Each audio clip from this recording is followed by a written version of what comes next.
Tisoy, sino nga ba ang nambasted sa kanya? May pa-orchids ulit or flowers si Tisoy mga kasembreros. Si Kath daw pwede na maging mami mga kasembreros. So yan at marami pang items sa vlog na ito. Unahin ko itong pinost ni Alden sa kanyang Instagram. Pasensya na po medyo na late ako kasi medyo hindi maganda pakiramdam ko kahapon. Kung kaya isa lang po yung vlog na upload ko, no. So dito ay sabi ni Alden, no, sa picture nila kasama sina Ma'am Karen Davila, si Miss Gardy Garcia, si Nadine Lustre. Sabi niya, experience love, Siargao, with Alden Richards, Nadine in an exclusive behind the scenes vlog nga, no, kay Ma'am Karen Davila ito mga kasombrero. So nagkaroon na ng ng episode 1 kahapon or kagabi mga kasombreros. Kahapon yata yun kasi 5:30 ang Love Siargao mga kasombreros sa View, kung kayo po ay nakasubscribe na sa View Philippines mga kasombreros. So yun po, no, itatakal natin yan sa mga susunod na vlog po natin. Tapos another post ni Alden sa kanyang Instagram ay ang mga behind the scenes din po nila ni Nadine Lustre mga kasombreros. So random random parang si talaga parang si Kathy nakita ng mga tao mga kasombreros dito sa kay Nadine Lustre, no, kasi yung angulo at saka yung mukha minsan ay parang si Kath talaga siya, no, si Catherine or Miss Catherine Bernardo mga kasombreros.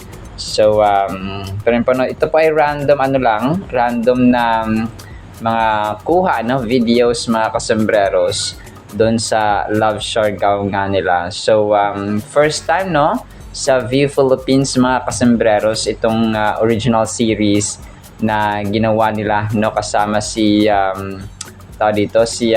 Alden at saka si Nadine Lustre mga kasombreros. So talaga nakakatuwa lang. And dito ko nalaman na yung bansag pala or tawag kay Nadine Lustre na president ay parang nagsimula yun nung sa Twitter yata, no? At hindi rin niya alam kung saan nagmula yung parang saan nagmula or saan pinagbasehan ng mga tao yung president na tawag sa kanya mga kasombreros. Pero nakakatuwa lang, no, yung mga tao parang doon nag-start kasi hindi naman siya president ng isang kumpanya mga kasombreros, no. Tapos next item natin, so nakakatuwa itong post ng isang admin dito mga kasombreros. By the way yung Madam Tusod, no, July 9 po yun mga kasombreros sa Makati. So abangan din po natin yan sa mga susunod nating mga updates. So ito, ang daming reaction sa 279. Sabi ni Ma'am Donna Melandicho ay mahal ng marami, Catherine Bernardo. So 10 hours ago ito sa kanyang Facebook page or Facebook account mga kasombreros. So definitely, no, mahal ng marami si Phenomenal Box Office Cinema Queen, no, mga kasombreros and mga Katinatics. Tapos maraming pinost ang View Philippines mga kasombreros, no.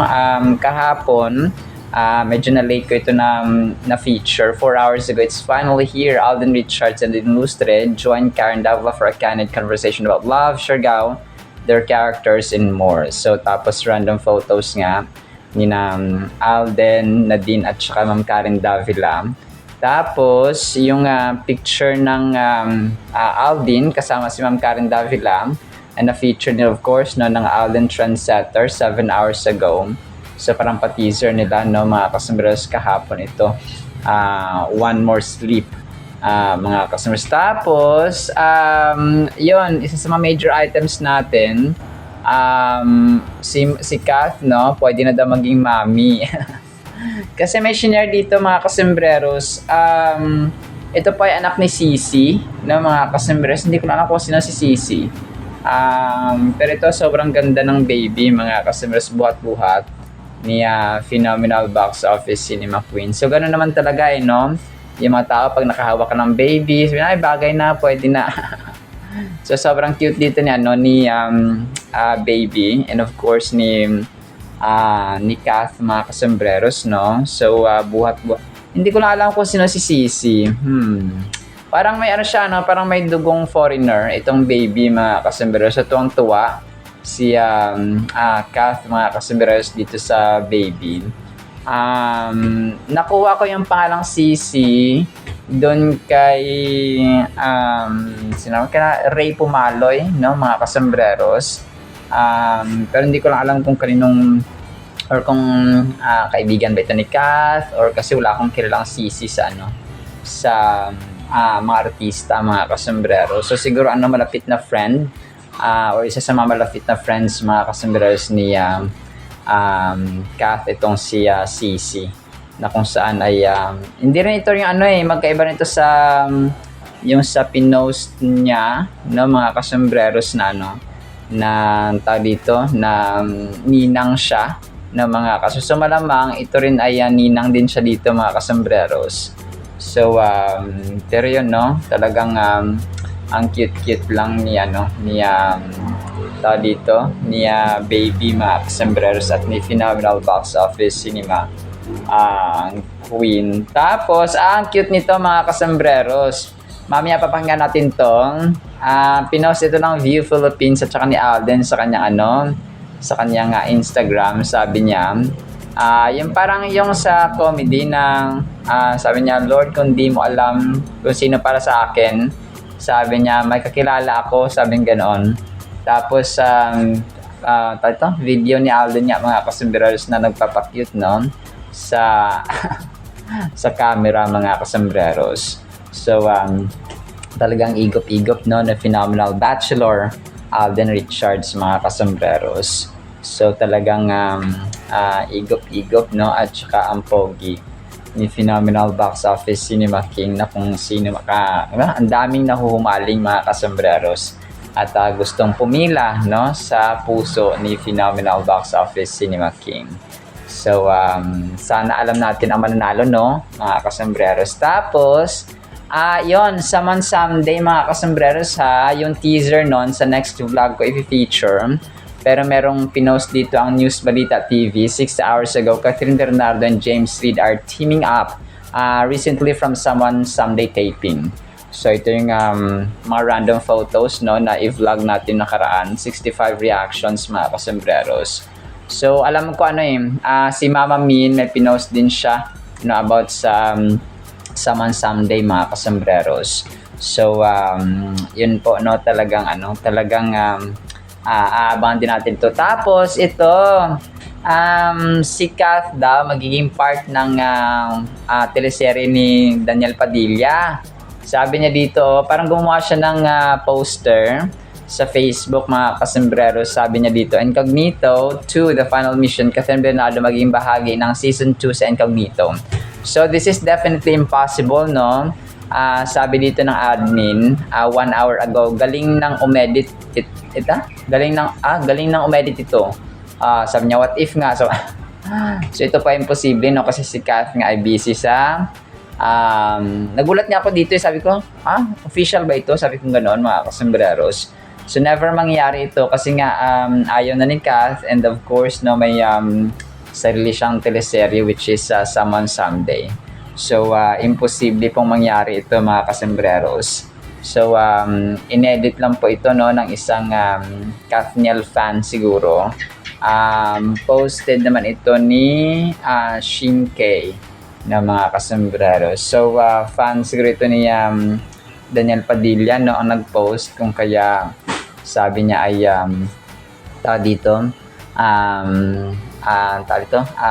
magkakasama sina Kath and Daniel sa Incognito, mga kasembreros. Tapos ito, no, ang cute ni Alden dito sa kanyang picture, mga kasembreros. Para siyang nasa beach or nasa duyan, mga kasembreros, na 14 minutes ago. Good morning, sabi niya dito. Tapos nasa duyan siya, mga kasembreros. Parang nasa beach siya, no? Or by the beach, mga kasembreros. Dito si Soiti nagmumuni-muni, no, at saka nag-iisip ng malalim, mga kasembreros, sa mga bagay-bagay at sa buhay, mga kasembreros. Tapos, ito 4 hours ago, daming reactions, so 386 mga kasambreros. Award-winning, record-breaking, legendary. So, si Kath, no? Tapos yung awards niya mga kasambreros. Tapos, yun, major item tayo. May pinost na orchid si Alden, no, sa kanyang Instagram. Actually, kahapon pa to hindi ko na kasi masama ang pakiramdam ko. Nagpa-hospital ako mga kasambreros, no, sa emergency. Sabi dito ni Alden sa kanyang caption, I thank you so much, Alden Richards. May letter dito pero hindi ko siya gaanong mabasa. Sabi niya, congratulations ma'am for well-deemed recognition, something. Ano ba to? Basta, no?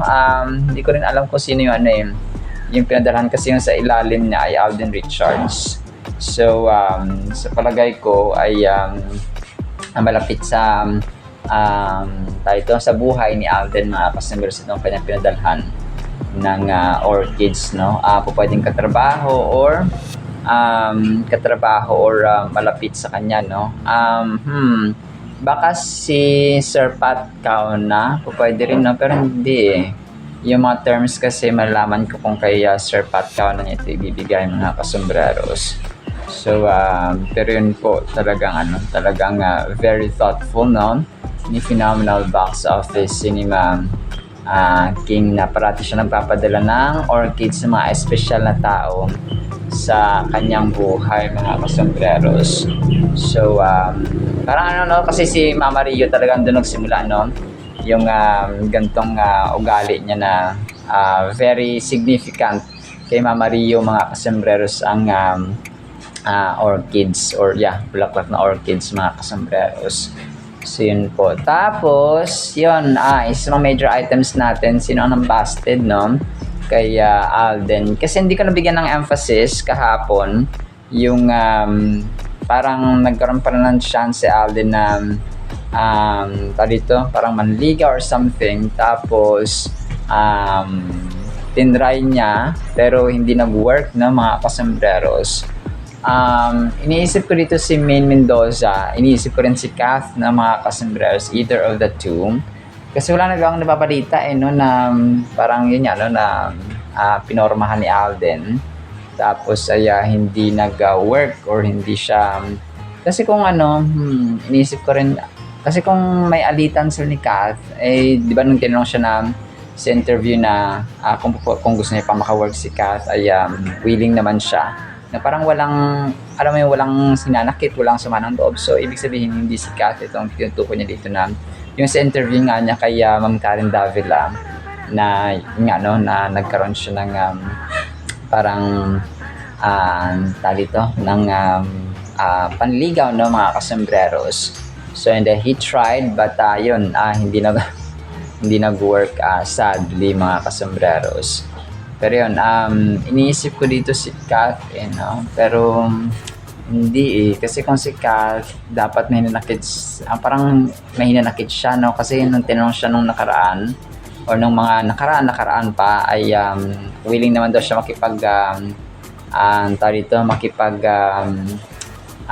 work ulit kay Kath, no? Without any hesitation.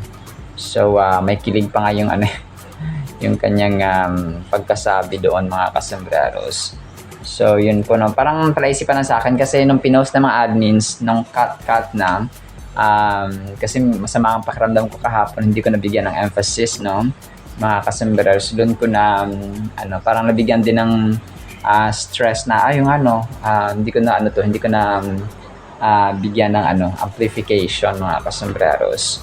So pero yun, no, let's just keep it as simple, no? Tsaka naka-move on naman si Alden sa ganong stage ng pagiging broken-hearted mga kasambreros. So, yun, no? Talagang tayo. Move on. And let's just wait and see mga kasambreros sa mga kaganapan soon ni Alden mga kasambreros. Alright, so yan lang actually sa ating Kath Den items. Piplay ko po itong kakulitan about kay Alden, and then ang salita ng Panginoon na sobrang mahalaga sa ating buhay. Isang pinagpalang araw po sa bawat isa. Lord, kung di mo alam sino para sa akin, may kakilala ako. Kailangan natin ng Word of God na ito mga kasembreros. Ang title natin ay Katotohanan at Tama. 1 Timothy chapter 4 verse 16, watch yourself how you act and what you teach. Stay true, ito yun mga kasembreros, no? Maging totoo to what is right, tama mga kasembreros. If you do, you and those who hear you will be saved from the punishment of sin. So napakahalaga nito mga kasembreros. Although si Apostle Paul dito ay nag-instruct personally and directly sa pamagitan ng kanyang liham or a letter, no, kay Timothy na kanyang spiritual disciple na tinuring niyang spiritual son, no, parang anak niya si Timothy mga kasembreros, ay nag-remind siya, no, kahit sa ating buhay mga kasembreros. Imagine niyo kung nasa loob kayo ng tahanan, kasama asawa mo, magulang, kapatid, kung sino man dyan mga kasembreros. Tapos may kanya-kanya kayong sikreto, no? Parang palihim most of the time mga kasembreros ang ginagawa nyo. Kasi nga hindi kayo totoo sa isa't isa. Parang nagpaplastikan lang kayo for the sake of hindi ka pwedeng umalis kasi wala ka namang matitirhang iba. Kapatid mo, kalaban mo kasi wala ka namang matitirhang iba. So kailangan magtiis. Magulang mo, kinokontra mo, anak mo, kontra mo. So kalaban mo sila lahat. No? Parang kanya-kanya kayo na may kumapa na may kasinungalingang ginagawa, pagtatakip sa mga katotohanan na ginagawa mga kasembreros. So, parang nasa isang bubong kayo pero malayo yung loob nyo sa isa't isa. No, parang ganoon siya mga kasembreros. So, may mga bagay na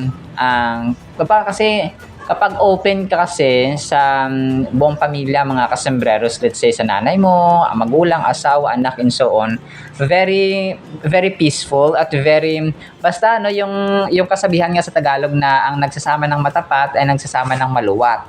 So and of course no, kapag kayo po ay honest sa bawat isa, nagkakaroon kayo ng genuineness kasi, no? Kapag honest si asawa sa iyo, kapag honest yung kapatid mo, kapag honest yung anak mo, kapag honest yung magulang mo, and so on and so on. So nagkakaroon kayo ng trust, nabibuild yung trust niyo sa isa't isa mga kasembreros. So in short, nagkakaroon kayo ng harmonious at loving relationship mga kasembreros because you trust each other, no? Meron kayong honesty sa bawat isa mga kasembreros. So come to think of that na namuhay kayo sa katotohanan na tama.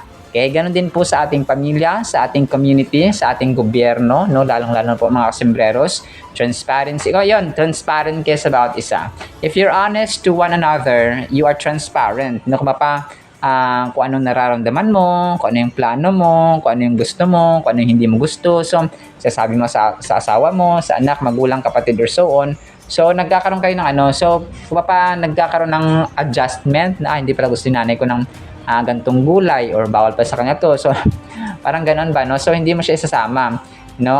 Kung nagkakaroon kayo ng talaga na magandang relationship, hindi man perfecto ang pamilya, pero nagkakaroon tayo ng harmonious ba, no? Ng peaceful at saka full of love and kindness and humility and respect mga kasembreros and trust, no, sa ating tahanan mga kasembreros. So dito talagang para sa atin din to mga kasembreros, sabi ni Apostol Pablo, watch yourself how you act and what you teach. No, although hindi naman tayo teacher, no, hindi lahat sa atin ay nagtuturo ng salita ng Diyos, or hindi naman tayo teacher by profession sa ating buhay. So sa ating mga anak, no, sa ating mga family members sa loob ng tahanan, it's really important na kung anong tinuturo natin. Kahit yung mga simpleng mga realities ng buhay, na ituro mo na mahirap tayo anak, mahirap tayo, no, kailangang magsumikap, wag muna tayong maggagastos ng ganito sa birthday mo, for example, wag muna tayong gumastos ng malaki kasi hirap tayo, no, kung wala tayong makuha ng panggastos, hindi pwede mangutang, and so on. So yung honesty na ito, yung transparency nito sa ating pamilya, sa ating anak, for example, so maunawaan nila. So kasi normal, parang usually sa mga bata ngayon, sa mga magulang, kahit walang kakagastos sa birthday ng anak, no, talagang uutang sila para sa bonggang handaan. So utang lang pala yun mga kasembreros. So ako hindi ko Sa amin kasi dito talagang simpleng buhay lang mga kasembreros. Yung handa ko nga lang sa birthday ko ay pasalamat lang sa Diyos, no? Biko. No, may malagkit kami at saka asukal, mascovado. So yun na, no? Pasasalamat din sa Diyos mga kasembreros. Walang cake, no? Walang kung ano-ano man dyan na etche-boreche mga kasembreros. So, parang ganun ba, no? Wag mong pilitin, no? Kung wala kang ikagastos na marami mga kasembreros or malaki. Kasi nga, talagang iba nangutang pa para lang sa birthday ni ganito, birthday ni ganito. So, parang pag nag-emergency na, kunwari may na-hospital, so dun na mas lalong dumagdag sa problema kasi yung utang dun sa birthday ng anak hindi pa nabayaran, tapos may hospital pa, so doble-doble yung utang mga kasembreros. So, minsan tayo lang din nagpapahirap sa ating pamilya, no? Tayo lang din nagpapahirap mismo sa ating sarili kasi mga hindi naman kailangan, kung parang you have to weigh down mga, parang timbangin mo, no, sa ano ba to, want ba to o need, kailangan ko ba to, gusto ko lang. So kung hindi mo naman kailangan tapos gusto mo lang ay dito i-set aside mo muna mga kasembreros. So ganoon po siya. So stay true to what is right. If you do, you and those who hear you will be saved from the punishment of sin. So grabe, yung sa loob ng tahanan natin, no, kailangan mga magulang tayo or nakakatanda tayo, kailangan ituro natin, no, yung salita ng Diyos talaga mga kasembreros, and yung mga practical na lessons ng buhay. Yung mga ito paano maghugas ang bata, paano turuan sila ng mga gawaing bahay, no, ganoon siya mga kasembreros. So some teachings may fall into practical teachings and some are into spiritual or biblical truth mga kasembreros, which is mas mahalaga yung teachings ng Biblia mga kasembreros para maturuan silang maging mapagmahal na anak, magulang, asawa, and so on. So in 1 Timothy chapter 4 verse 16, the Apostle Paul writes to Timothy, a young leader in the early church. Paul emphasizes the importance of being attentive to both his own life and the teachings he shares with others. So ganun, and tayo rin mga magulang, responsibility natin na maging good example sa ating mga anak, no, or sa mga taong tinuturuan natin. Kunwari, huwag kang mag-yosi, o ikaw naman pala nag-yosi. Huwag kang uminom, ikaw naman pala umiinom. Huwag kang mababae, ikaw naman babaero. Huwag kang magmura, no? Ikaw naman pala mura. So, we lead people, we lead our children, we lead the youngsters, no, the younger generation sunod sa atin. Pamangkin natin for example, apo natin for example, so we lead them by example. So yung pinakauna sa lahat mga kasembreros.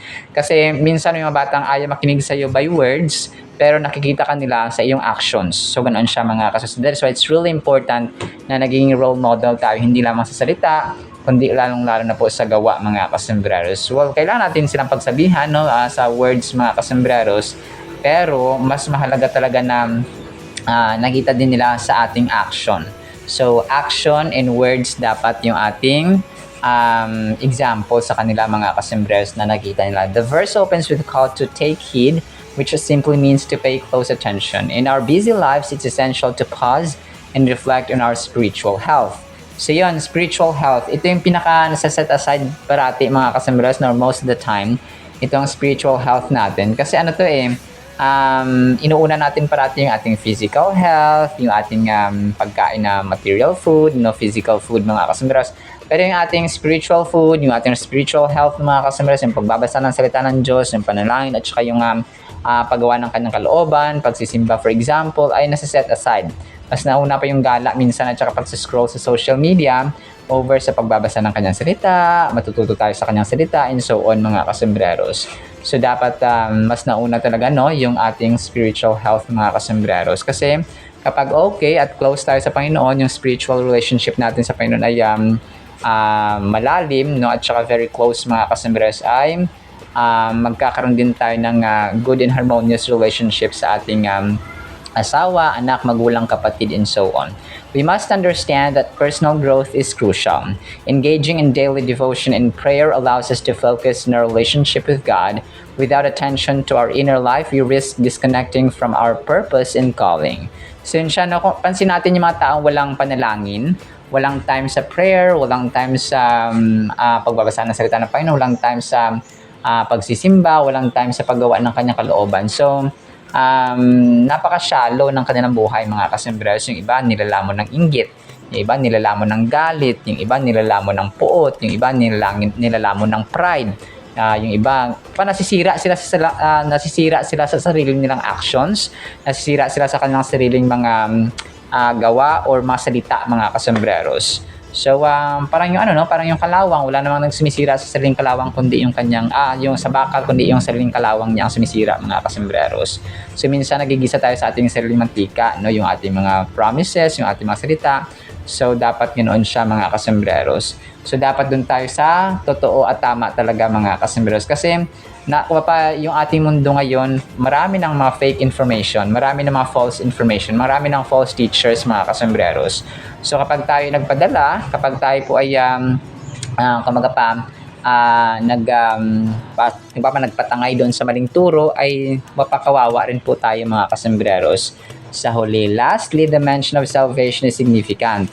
So yun siya, di ba? Kasi kapag ang tao, kunwaring anak mo or yung sino man dyan na tinuturuan mo sa bahay ninyo or sa church or sa saan man dyan, ng salita ng Diyos. So masisave natin sila, mga kasembreros, kapag sila po ay naniwala kay Lord Jesus Christ, nagpatuloy at nananampalataya kay Lord Jesus Christ, na mamuhay ayon sa kanyang purpose sa buhay. So pati sila na parang naalis mo dun sa total destruction, na supposedly ay sila ay maipupunta sa impyerno, pero nailigtas sila, mga kasembreros, because nakilala sila, because you taught them, no? Kasi tinuruan mo sila, shinare mo yung gospel, shinare mo yung ganito, mga kasembreros, katotohanan at ang tama sa kanila. So, naging way ka pa na ma-save yun, mga kasembreros, yung taong binabahagian mo ng gospel consistently. So, di ba? Talagang yung credit ay kay Lord Jesus Christ, pero definitely ang award, mga kasembreros, or gagantimpalaan ka, pero ikaw yung nag-persevere consistently na mag-share ng gospel, ng salvation sa taong iyon, mga kasembreros. Especially yung ating pamilya talaga, mga kasembreros. Alright? Kung kaya dapat ang katotohanan at ang tama ay mangibabaw sa ating buhay, mga kasembreros. Sinabi sa ating Word of God, no? Pagpalaan po tayo ng pag-ibig, pananampalataya, pag-asa, no? Spirit of truth, and ang tama, mga kasembreros, righteousness sa ating buhay. In the mighty, holy, sweet, magnificent name of the Lord Jesus Christ, we pray, with the communion of the Holy Spirit of the living God, and everyone said, Amen and Amen. See you sa next segment, mga kasembreros, and paalam po. I love you.